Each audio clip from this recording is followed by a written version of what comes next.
Yo, what's up mga koys? Another day, another vlog na punta. Kaya tara, samahan niyo ako sa aking daily vlog. Koys El Kingani! Yo, what up mga koys? Araw ng linggo, kaya may araw. Umaga na nga kaming hinati ni Papa kasi kung mga 5 a.m. kami aalis, maghihintay pa kami hanggang 6 a.m. para bumiyahe ang unang jeep. Kaya yung ginawa namin, mga 5:40 a.m. na kami aalis para pagka 6 a.m. tatakbo ng jeep. Fast forward, nakarating na nga kami dito at andito rin si Sir nakabantay. At yung ninong ko, syempre nagmano muna tayo. At bandang 10 a.m. lumabas muna kami para bumili ng tinapay at gamot para sa kasama namin na masakit ang ngipin. Dito iba naman yung mga tinapay na binibenta nila. Kaya titikman natin to. At bandang 11 dito muna kami magpapahinga kahit wala namang ginagawa.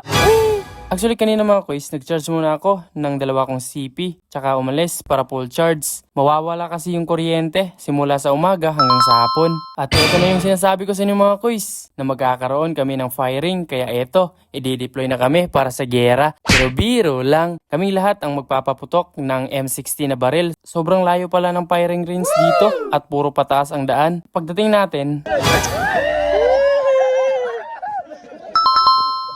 sila pabalik na, kami kakarating pa lang. Tapos na kasi silang magpaputok. Dito umupo muna kami habang naghihintay. Saan ba?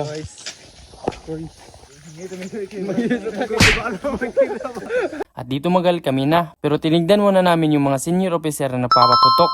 At silang tatlo ang nagpapaputok. At grabe kung nakita nyo yung tama ng bala sa target nila. Headshot malala. Sobrang galing nilang tumutok. Bitiranong bitirano. Wala akong masabi. At dito magal kami na. Pero bago kami magpaputok, tinuruan muna kami paano ang paghawak, ang pag-aim sa target. Ito yung putok.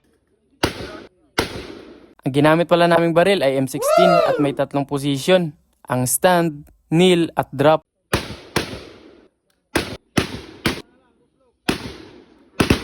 At pagkatapos natin magpaputok, sasakay na tayo para bumalik sa campus.